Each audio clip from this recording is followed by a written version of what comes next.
乾坤莫山在，仰天长叹路漫漫，前生今世本无奈，常怀一笑红尘外，难得糊涂自由在。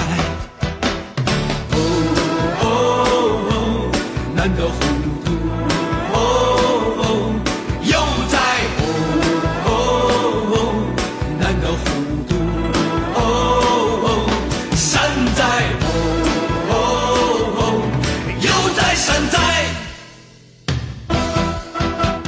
纵横日月天地转，人间沧海成悲哀，是非恩怨何处断？却看乾坤莫山在，仰天长叹路漫漫，前生今世本无奈，常怀一笑红尘外，难得糊涂自由在。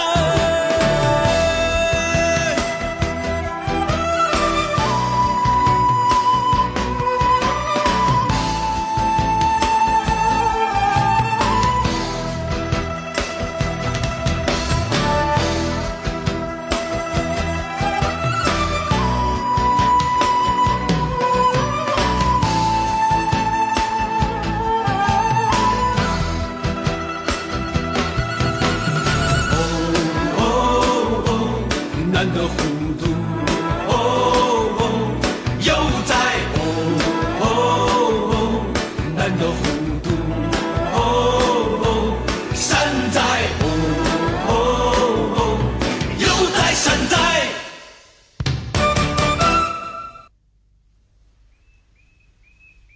大人，小姐她回来了，让她过来。哎，爹爹，我你还有脸叫爹？大人您坐。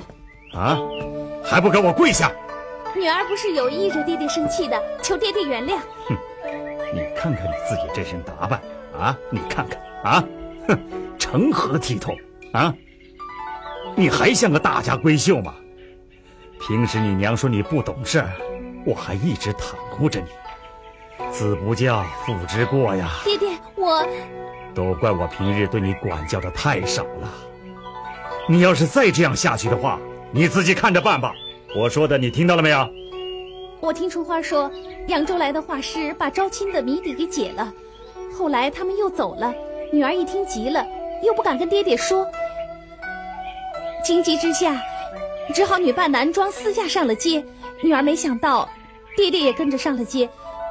女儿没有别的意思，就是想去看看，只是想知道解谜底的是什么人。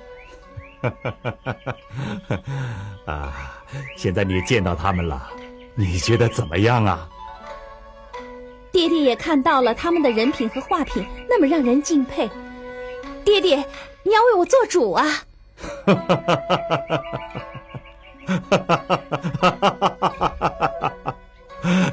这件事你要让爹爹做主啊，可他们都是外乡人呐。外乡人又怎么了？这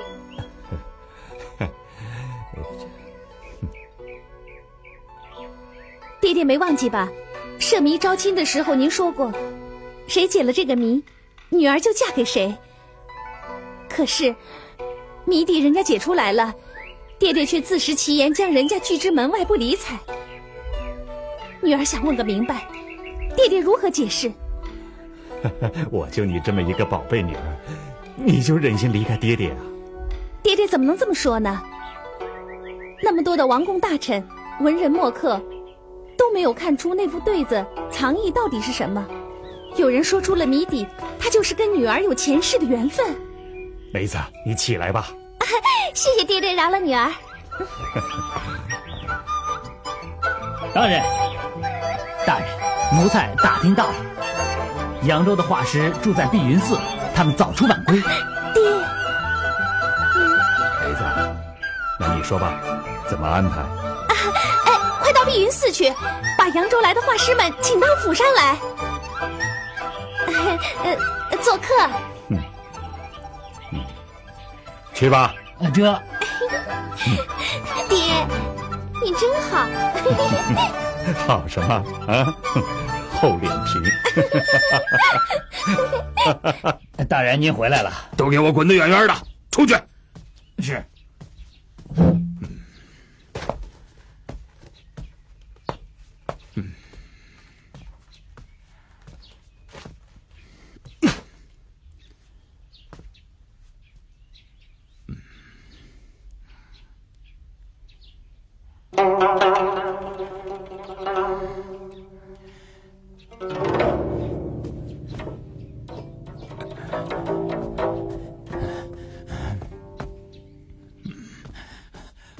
我叫你画，你画。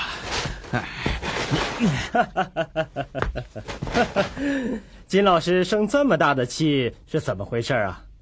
学生还是第一次看见您动了这么大的肝火。林大人驾到，有失远迎。哎呀呀，老师严重了，严重了！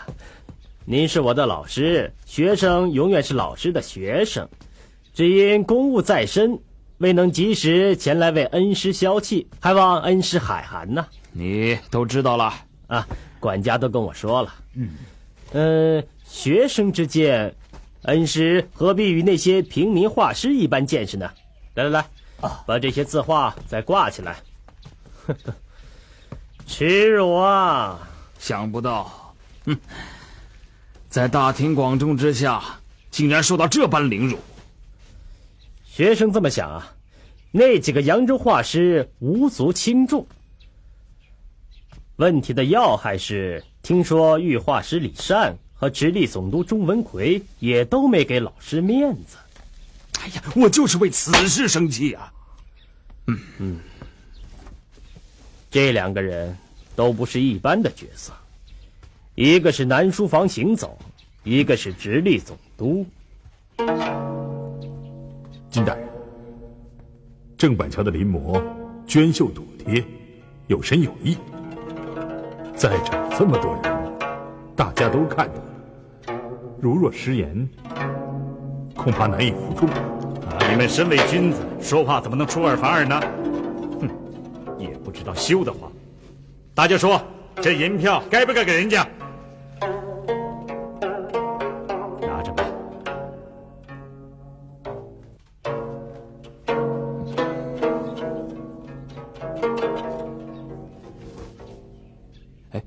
林大人，你妹妹入选后宫，已是皇上的爱妃呀。你要是出面说话，这分量就不一样。你自己又是吏部侍郎，林大人，老夫就是指望你出头啊。老师您高抬了，您的名望在宫廷内外也是人人皆知的。为您出这口气，学生义不容辞。不过轻重缓急要有个安排。对，里面请，请。来人呐，备酒。是。哎，我说板桥啊，你小子命真大啊！要不是总督大人出面呢，你今天就脱不了身，回不了碧云寺了。你说是不是？你知道什么呀？总督大人想把女儿嫁给我，收她做女婿。我这脸脏胡子谁要？给皇兄这个小白脸最合适。对，我想要，你总督大人看不上我呀。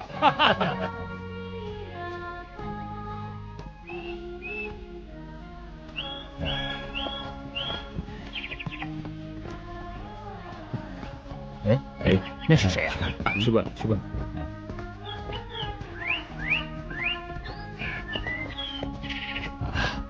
请问这位先生，青崖大师他现在在哪儿？他在后禅房念经。谢谢先生了。多谢了。这边走。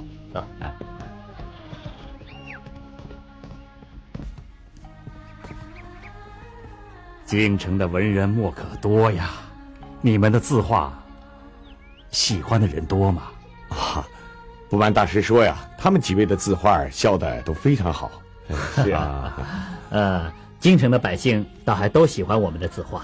听你们的画艺，板桥一定遇到了什么麻烦了。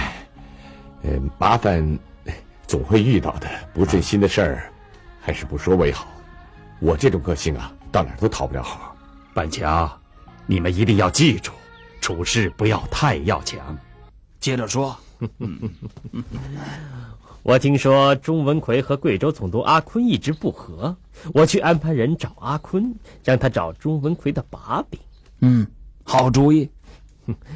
至于那个李善嘛，对付他容易，他是您的属下，你随时随地都可以找他的茬，让他日子不好过。老师，您再听我说下去。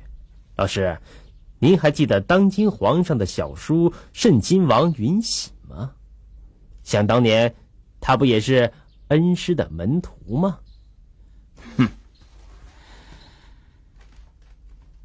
哎呀，那是多年以前的事了。后来呢，他更偏爱诗词了，我也就不便高攀了。不，慎亲王生性笃厚，他断不会忘记恩师的一片教诲。恩师在大街上受辱之事，一旦被他知晓，你想他能放过这帮扬州浪人吗？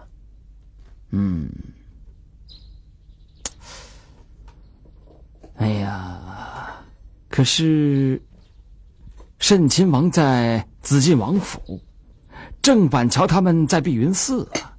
巧啊，巧就巧在慎亲王为了寻个安静之地吟诗作词，不日前也住进了碧云寺的后山。这帮扬州人不是自讨苦吃吗？现在只要找个人在慎亲王面前说上几句，咱们再添油加醋的给他编排点儿，说扬州人背地里讥嘲他慎亲王的恩师。你想，年轻气盛的慎亲王会轻饶了这帮扬州浪人吗？哎，这说起来容易，可谁能说上这种小话呢？恩师不用发愁，人选我已经物色好了。谁呀？大人，小的已经把扬州来的几位画师从碧云寺请到府上来了，请大人入席。快请。来，好，来，请。谢谢大人，谢谢大人。不必客气，请钟大人请。来，钟大人请。说起金敏之啊，他曾经做过皇上的太师，如今又身蒙圣上的宠幸，霸道的很呐。今天你们呐，算是和他结怨了。反正本来我们就跟他不认识，更不和他往来，他能把我们怎么样呢？就是此言差矣。有他从中作梗，你们的字画要想在京城站住脚，那就比登天还难呐。我看那个李善大人挺公道的，他不也是宫廷大画师吗？不错，说起他呀，也是你们扬州人。他是皇上身边的近臣，南书房行走。今天他当众替你们说话，他已经担着与金敏之不和的风险了。是这样。不过你们也不必担心，李善他自有办法避开金敏之的锋芒。来，各位，来，请，大人请。来，板桥先生，看了你的字画，就像你的人，很有个性啊！他这个人性格倔强。你笑什么？死丫头！你不认人呐？恨小姐不是男儿身，不能和那些才子们同妃共饮。爹也真是的，光顾着喝酒，也不提那副对联的事儿。老爷也许不便开口吧。再喝一杯吧，来。他不开口，我开口。走，我非让他开口不可。去把我那套男装拿出来。来，祝各位诸事平安，功成名就。来。爹，姐姐让小弟前来，告告诉爹爹，请大家多喝几杯。还有，请爹别忘了那件正事儿。你这事爹自有主张，还不快快退下？先生，你别忘了，你还欠我一副清风竹海图呢。公子，钟大人，这是你不家少爷？是，你们认识？我们爹爹有所不知，孩儿在家无事，偷偷上街玩耍，本想请画师画一幅竹子，没想到尚未画好，金敏之大人就没事挑事来了。不许胡言，快去告诉你姐姐，好好读书弹琴，不许造次。是，爹爹。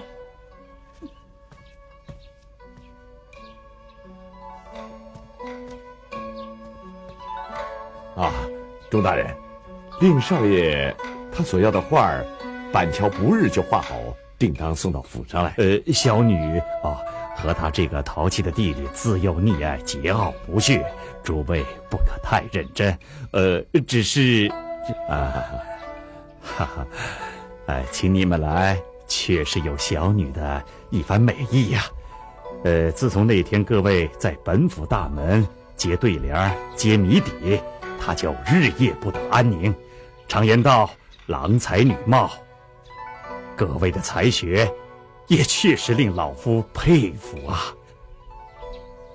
现在请问各位，那天猜中谜底的是哪一位啊？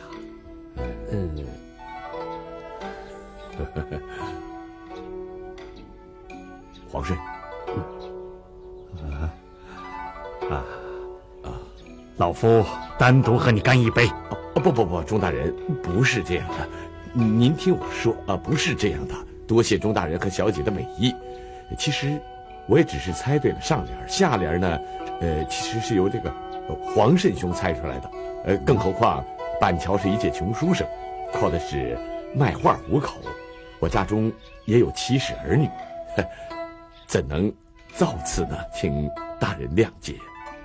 是啊，板桥说的极是，我等只是布衣秀才，浪迹江湖，前天碰巧途经贵府，信口胡说了几句，绝无接榜高攀之意呀。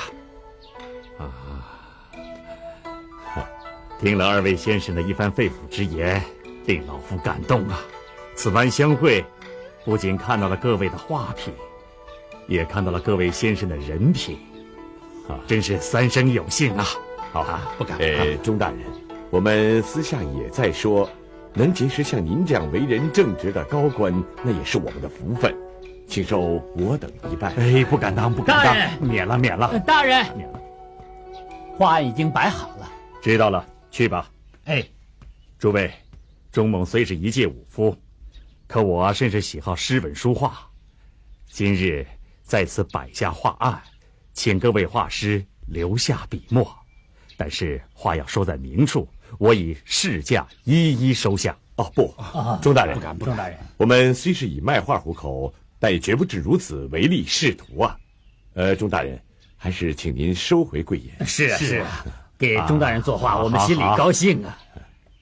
我不再提这件事了，请吧。好，请请吧，请啊。钟大人，请。爹，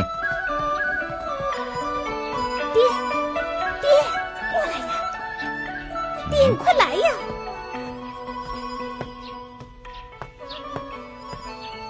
爹，怎么样？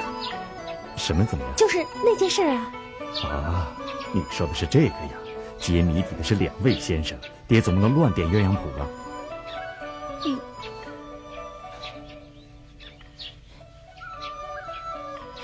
女儿决心已下，终身不嫁了。任性的不是地方。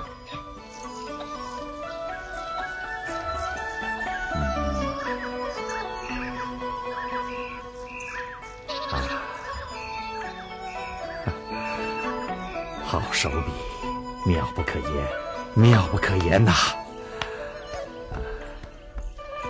钟大人，字画均已做好，我等就此告辞了？不，你们都不要走，我已经安排好了你们的住宿。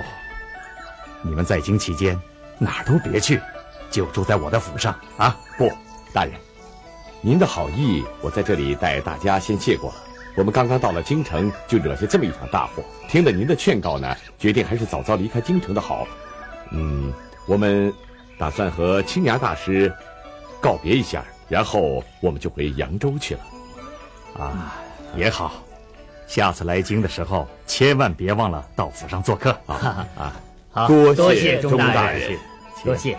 谢。各位走好，告辞，一路多保重。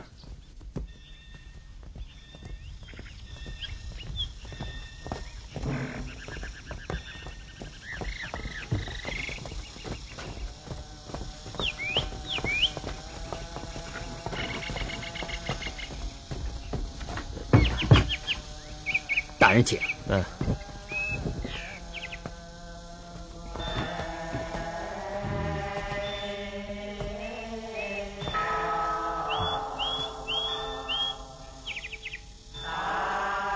你们就在此守候。是。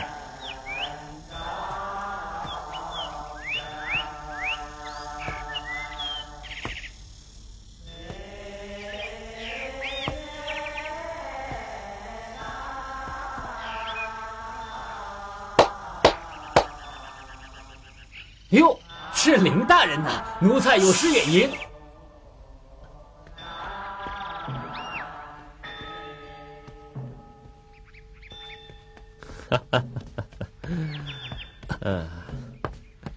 林大人，奴才失礼了。什么风把您吹到这儿来了？怎么不欢迎我来啊？小的不敢，奴才失礼了。这就见外了，还像当年一样叫我林哥。是林大人，您在皇上身边做事，岂敢岂敢。哎，如今你不也是皇叔身边的贴身卫士吗？彼此啊！哎，林哥，您到山上来有什么事吗？啊，我从大内专程跑到碧云寺来，自然有事，而且此事非小弟你办不成。我？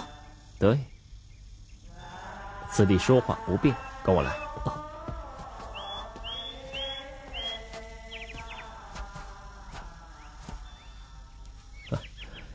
兄弟，来，林哥，拿这可不行，这是大哥的一点意思。我问你，寺里是不是来了几个扬州画师啊？你知道吗？啊，你说的是去找青崖方丈的那几个吗？对。啊，来，听我跟你说啊，你给我去找青崖大师，就说扬州画师在文化街羞辱了太师金敏之，等他询问他们之后，你再设法把亲王引到青崖大师那儿去。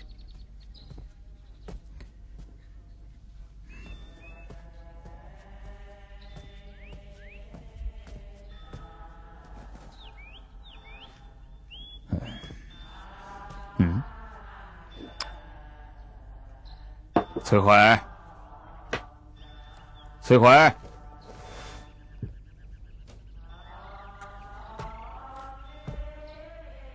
崔回，奴才在。千岁爷，奴才在。你跑到哪儿去了？为何如此紧张啊？奴才回千岁爷的话，奴才到后禅房去听的路上，听到有人说金敏之大人的坏话。说金大人的坏话？是什么人说的？奴才不敢跟千岁爷说。说。是住在寺里的那帮扬州画师，他们在琉璃厂文化街当众羞辱了金大人。他们，你说的都是真的？啊，奴才如果有一句假话，您拿小的脑袋试问。千岁爷，您要是不信的话，自己去查听就是了。那帮扬州人现在还在青崖大师的禅房里，他们正说着呢。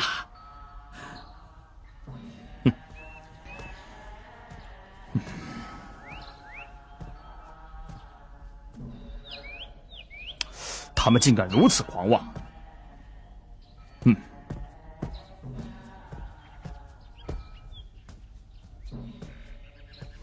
你起来吧。这。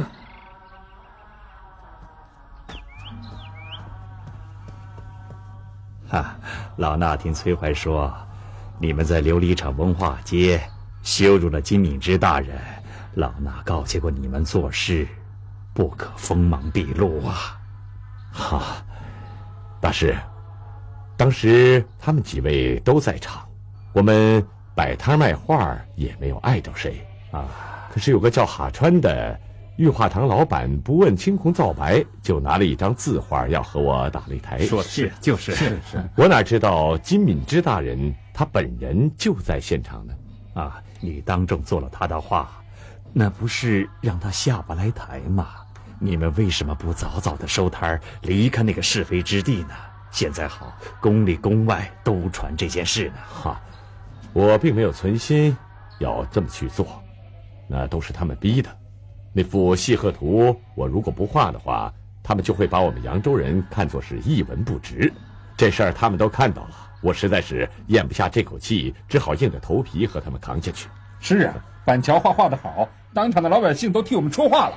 是啊，还有总督大人朱文奎，还有那个御画大师李善大人，听说是皇上身边的红人。没错。不管你们怎么说，金敏之那人，你们不该和他正面交锋。他是人，我也是人。他金敏之怎么了？不就是仗着有那身官服吗？有理走遍天下。我郑板桥不信这个邪。对，听说金敏之他也做过千岁的老师。那又怎么样？千岁也不能为了金敏之连个公礼也不讲了吧？好啦，你们说的老衲都明白。佛有言，进一步火冒三丈，退一步心平气和。你们乍到京城，人生地不熟。阿弥陀佛。阿弥陀佛，青牙不知公子到后堂来有何教诲？教诲不敢当，我不过是到处随便走走，想必这几位就是来自扬州的丹青高手吧？不敢，只是略知皮毛而已。请问公子你是？我是碧云寺的居士碧空，和清雅法师是多年的好友。对，好友。板桥，你们随意就是了。好。你就是郑板桥？在下便是，请多多指教。这碧云寺的景物，板桥先生以为有何特色？公子请听板桥道来。石质牌楼乃天下独尊，其贵在于10瓶浮雕皆有楷书之题名。左边是相辱为节，李密为孝，诸葛为忠，陶渊明为廉，并有京城贯日之题款。右边是狄仁杰为孝，天祥为忠，赵弼为廉，谢玄为节，并有节义凌霄之题款。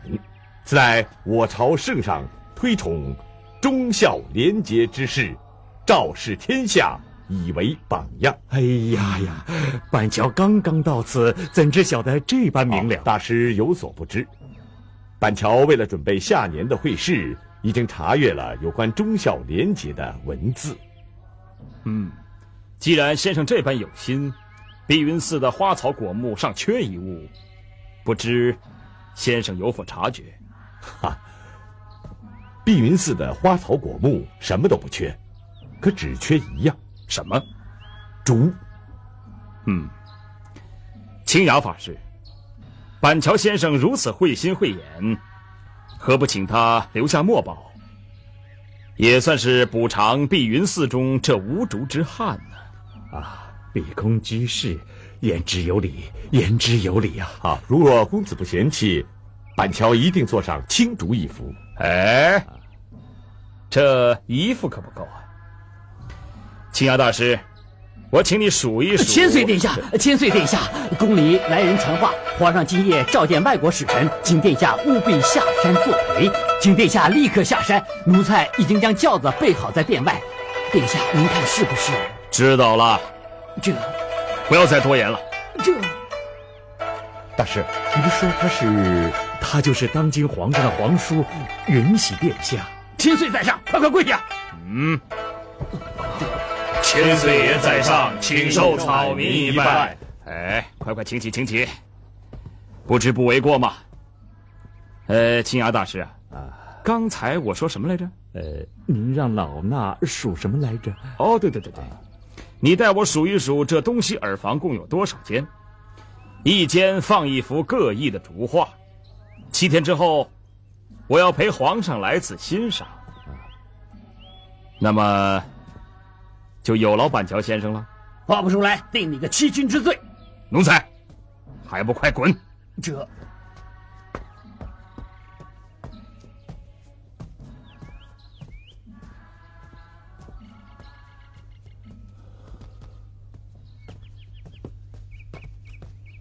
怎么回事？哎呀，千岁殿下与你初次相识，何以就出这样的难题呢？大概是因为我戏弄了他的奴才崔怀的缘故吧。打狗还得看主人嘛。或许是因为这个缘故。慎亲王虽然仁慈，但毕竟是年少气盛，你还是当心点好。板桥，你能行吗？哎，素不相识出难题，真是莫名其妙嘛。望起乱云间，回目望苍天，飞沙与暮轩，心忙流长叹。放弃乱世间，回首尽关颜，乌云遮双眼，心碎又微暗。天高云无端，地深无不寒，只为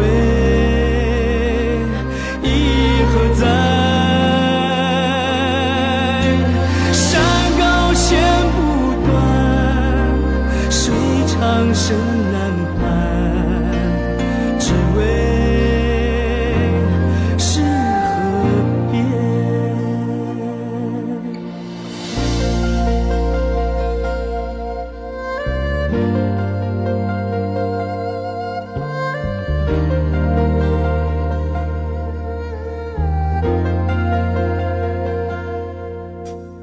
放弃乱云间，回目望苍天，飞沙与暮轩，心忙流长叹。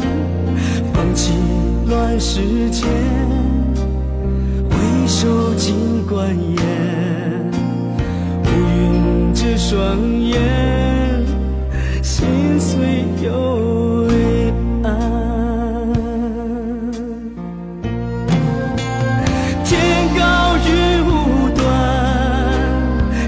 深无不寒，只为一何在？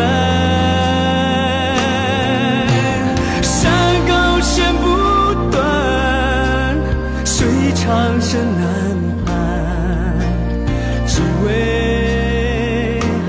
是河边。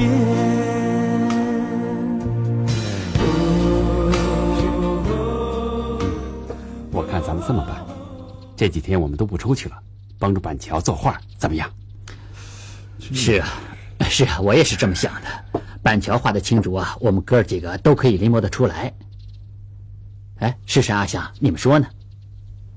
这个想法，我看一定能行得通。不过，万一盛亲王他看出了破绽怎么办？哎，我们做的精致一些，他看不出破绽。再说了，我就不信他有那么高的鉴赏水准。你们都别说了，我看这件事情没那么简单。既然慎亲王他亲自出面给我出难题，这背后肯定有什么故事。我看你们都别管了。要死要活，我们都绑在一根绳子上。要是定了犯上之罪，我们一起坐牢。阿江，你说呢？我看你这是义气话，关键的问题是，人家存心要整你，怕就怕今天你画了81幅，什么时候他又冒出181幅来？是，那又怎么样？我们跟他拼到底了，打不过我们3年不回扬州，那又怎么样？你们说呢？别说那么多了，今晚就干吧！啊，对，我们今天晚上就干。好，今晚干，有什么可怕的？就是。谢谢大家的好意了。不过慎亲王可是字画的行家，蒙得了别人，蒙不了他呀。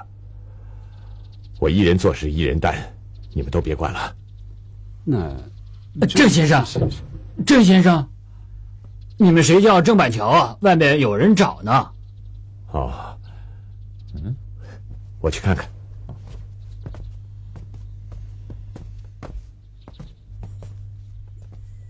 就是他。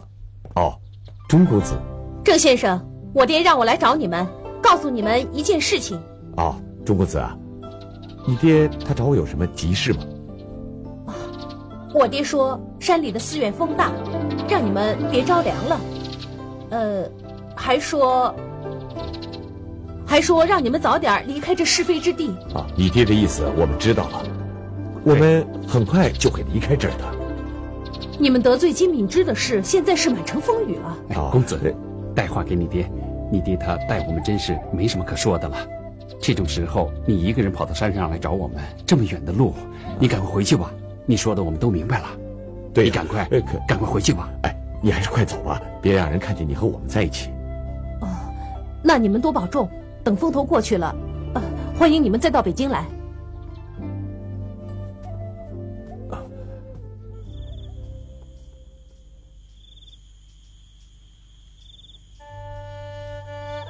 表哥，你又要出远门了？啊，不去怎么办呀？要养家糊口挣钱呢。表哥，嫂子身体不好，你总是出门不管她。嫂子嘴上不说，我替她把话说了，你也别生气。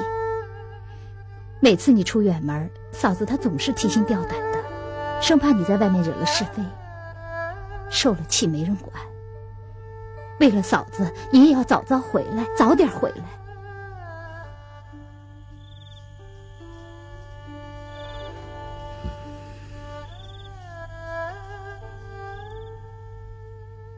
板桥，你听我说，你的个性强，走到哪里都要惹点是非出来，遇到什么不顺心的事，多让着人家一点。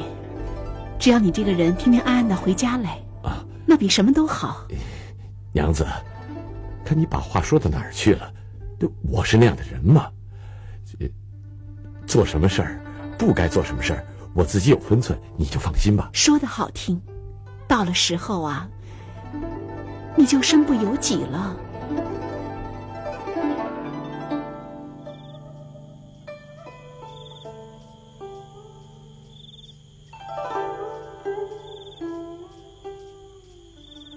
青崖大师，我们来和您告辞的。怎么，你们这就要走啊？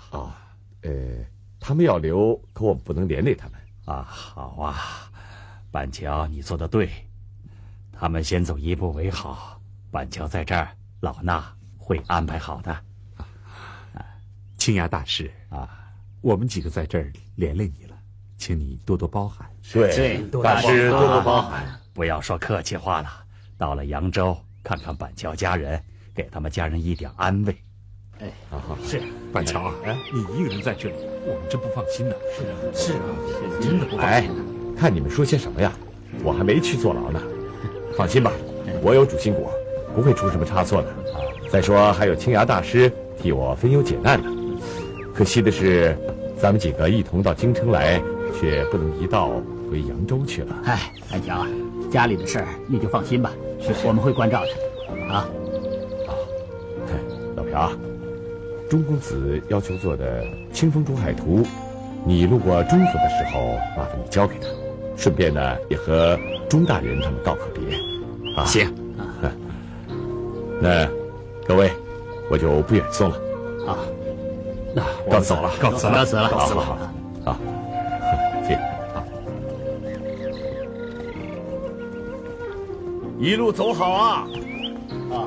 板桥，你多保重啊！多保重，板桥多保重啊！你们要多保重。办完事早回来，早点回来，保重啊！扬州再见了，走好。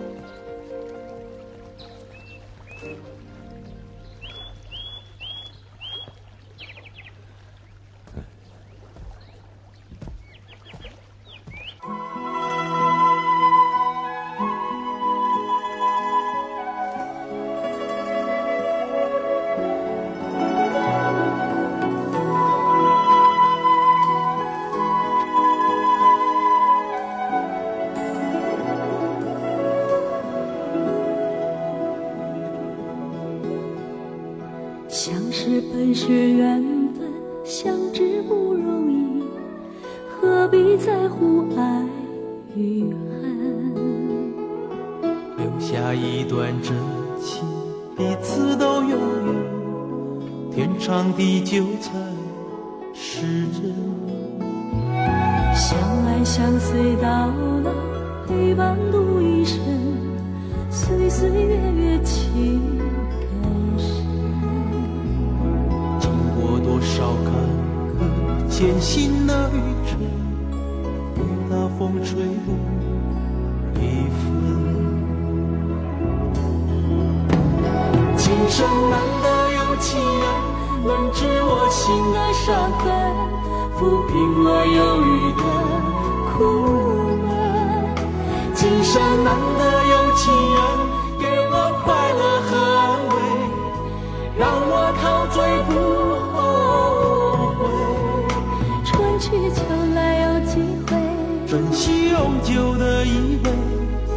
今生难得有情人，今生难得有情人。